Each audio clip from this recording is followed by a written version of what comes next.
Écoutez Sichot Relek Raf Tet, deuxième sira sur Vaïtranan.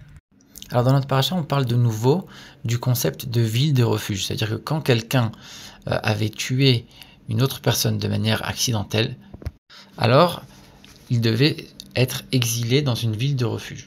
Et il y restait jusqu'à la mort du Kohen Gadol. Et dans la Gemara, on a une halacha, on a une loi sur ce sujet où on nous dit que quand une personne est exilée dans cette ville, on exile aussi son maître, son rave.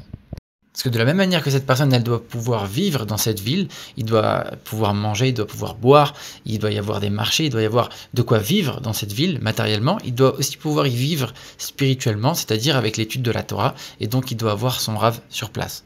Alors le fait que lui, ils doivent pouvoir y vivre, ça c'est une chose, mais pourquoi ça se fait sur le dos du rave? Le rave, il n'a rien demandé, il n'a rien fait, lui. En plus de ça, même si cette personne, elle a tué quelqu'un de manière accidentelle, c'est vrai que c'était pas voulu, mais si quelqu'un se retrouve dans une telle situation, c'est que forcément, spirituellement, il y a des défauts, il y a des choses à réparer, il y a des manques. C'est pour ça qu'on dit que Dieu d'en haut ne fait arriver des bonnes choses qu'à travers les gens qui sont méritants et des mauvaises choses à travers les gens qui ne sont pas méritants, les gens qui sont, entre guillemets, des fauteurs. Donc même si c'est vrai qu'il n'a pas fait exprès de tuer, d'un autre côté, si ça lui est arrivé à lui et pas à quelqu'un d'autre, c'est que cette personne-là, cet élève-là, il n'est pas parfait, il a quand même énormément de choses à se reprocher, sinon un tel malheur ne lui serait pas arrivé. Et c'est pour un élève comme lui qu'on va demander au maître d'aller s'exiler dans cette ville aussi. Et alors, sur cette halakha, sur cette loi, le Rambam y rajoute, il dit, parce que ceux qui ont la sagesse, ceux qui cherchent la sagesse, si tu les en prives, eh bien, c'est comme une mort pour eux. C'est comme s'ils étaient morts. Donc ici, c'est pas seulement que on va essayer de faire en sorte qu'ils puissent vivre bien matériellement et spirituellement, c'est que si tu lui enlèves ça, c'est une question de vie ou de mort. Il peut pas vivre sans étude, sans Torah. On a quand même une question, parce que quand on regarde le Rambam, il nous dit quelqu'un qui est sans étude de la Torah, sans sagesse, c'est comme une mort pour lui. On parle de quelqu'un pour qui la Torah c'est toute sa vie. Mais ici, c'est pas précisé dans la halakha, c'est écrit un élève, sous-entendu n'importe lequel, dès qu'il est exilé, on exile son maître avec lui. Et d'ailleurs, la Gemara, elle prévient là-bas, elle dit, c'est pour aussi enseigner à un maître de ne pas enseigner la Torah à n'importe qui, à n'importe quel élève, seulement à des élèves qui sont des gens bien, avec des bonnes valeurs, qui font des choses bien, parce que s'il enseigne la Torah à n'importe qui, à quelqu'un qui va aller demain tuer quelqu'un d'autre, même si c'est de manière accidentelle, il va être obligé de s'exiler pour cet élève-là. Donc il ne doit pas enseigner la Torah à n'importe qui. Et pourtant le Rambam il dit, celui qui n'a pas l'étude de la Torah, c'est considéré comme une mort pour lui. Donc on est d'accord qu'on n'a pas l'impression qu'on parle de la même personne ici.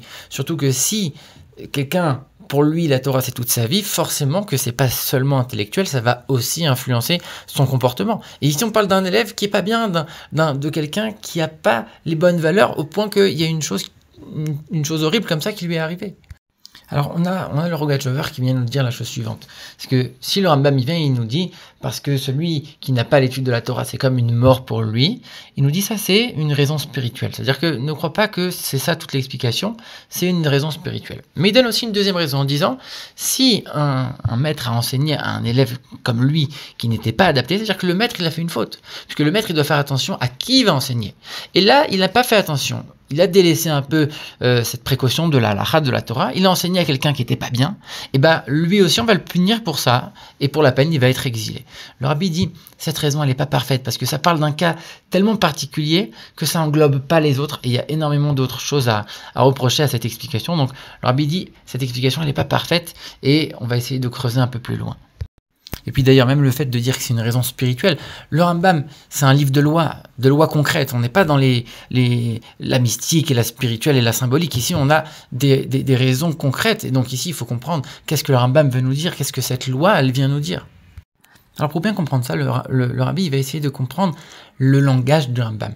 Le Rambam, il vient te dire, ceux qui ont la sagesse et ceux qui la recherchent, ceux qui cherchent la sagesse, ils peuvent vivre sans étude de la Torah. Donc ici, on voit qu'on a deux niveaux. Le Rambam, il n'est pas en train de dire des mots pour rien. Chaque mot a un sens et ça a une signification profonde. Il y a celui qui est maître de la sagesse et il y a celui qui la recherche. Donc, à quoi ça correspond? Celui qui est maître de la sagesse, c'est celui qui étudie de manière très profonde et il a acquis la sagesse. Ça veut dire que la Torah, elle est appelée d'après lui, c'est sa Torah, c'est son enseignement. C'est quelque chose qu'il a pénétré tellement profondément qu'il est capable d'enseigner avec sa touche personnelle. Il a acquis la sagesse, véritablement. Et ensuite, on a le deuxième niveau de celui qui recherche la sagesse. Ça, c'est quelqu'un qui va chercher sans cesse à apprendre encore et encore. Et il va chercher à connaître le maximum de choses.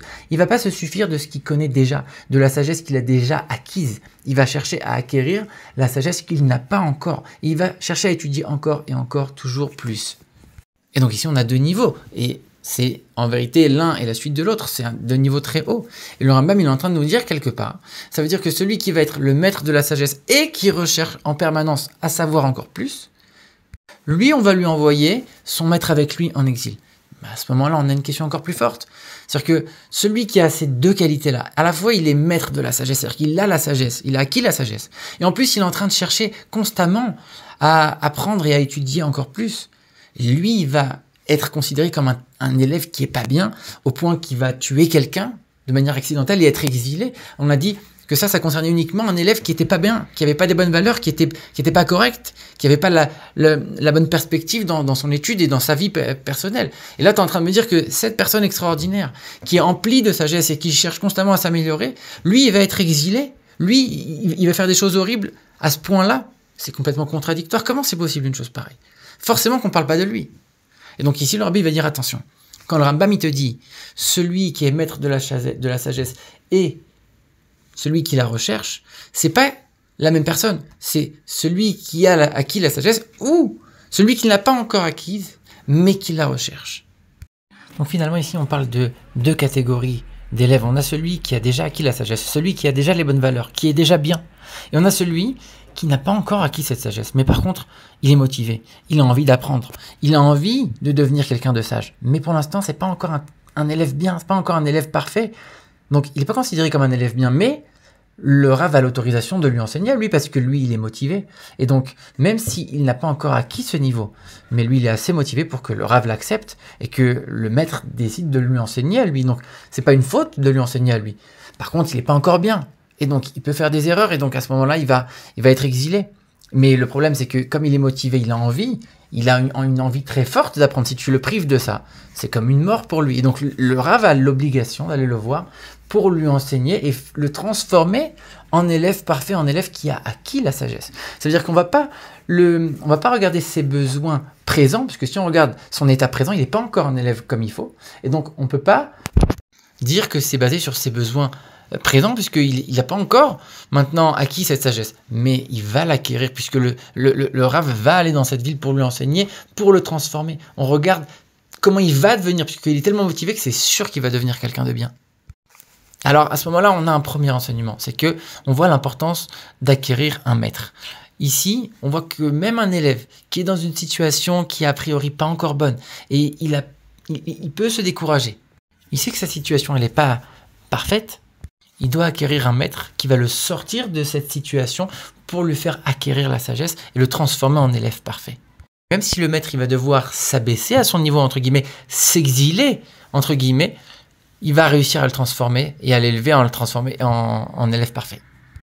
Maintenant, si on veut essayer de chercher un message un peu plus symbolique, métaphorique, on peut dire que Dieu, c'est le maître de chaque juif, finalement.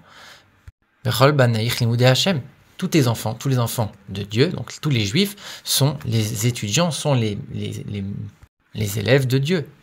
Et parfois un juif, il faute, donc c'est un élève qui n'est pas encore parfait, qui est dans une situation assez critique. Et comment c'est possible qu'un juif puisse fauter? C'est qu'il n'a pas encore acquis la sagesse. C'est quoi la sagesse? On explique que à l'intérieur de chaque juif, il y a une parcelle divine. Et cette parcelle divine, elle va s'habiller dans l'attribut de chokhma, de sagesse qu'il y a à l'intérieur de ce juif. Et donc ça veut dire que si un juif, il a cette sagesse, ça veut dire qu'il a conscience de cette connexion permanente avec Dieu. Et donc, s'il a réussi à fauter, c'est que forcément, il n'a pas cette sagesse. Il n'a pas encore conscience de cette connexion profonde et permanente avec Dieu. Sinon, il n'aurait pas fauté.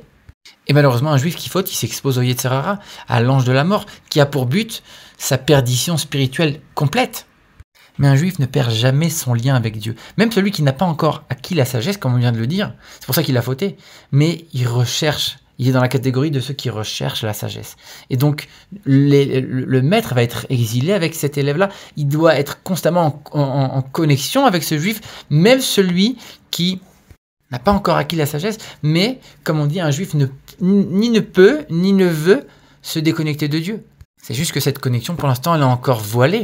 Mais à partir du moment où il va se transformer, avoir cette volonté de devenir un élève qui va être comme il faut, un élève qui va acquérir la sagesse, qui va être connecté avec cette conscience qu'il a Dieu en lui pour ne plus fauter. À ce moment-là, cette sagesse va éclairer l'ensemble de ses membres et de son corps et il va complètement se transformer. Et donc il n'est jamais perdu, il ne va jamais connaître la perdition spirituelle parfaite que Dieu préserve. Et si cette métaphore elle est vraie pour chaque juif à titre individuel, elle est vraie encore plus pour l'ensemble du peuple juif.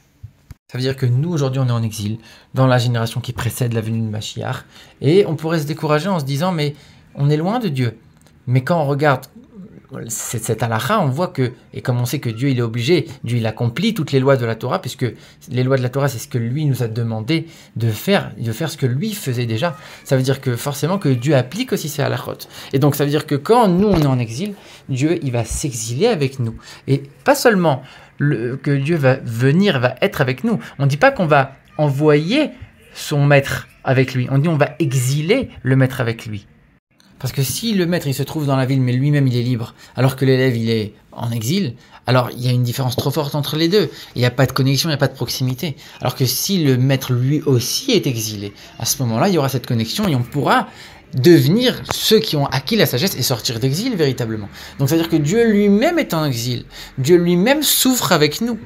Il va nous faire acquérir la sagesse pour qu'on puisse mériter de sortir de cet état. Et même si on n'arrive pas à acquérir cette sagesse-là, vu que lui aussi est en exil, il va vouloir se libérer. Et donc, pour pouvoir lui-même se libérer d'exil, il va nous aussi nous libérer de l'exil.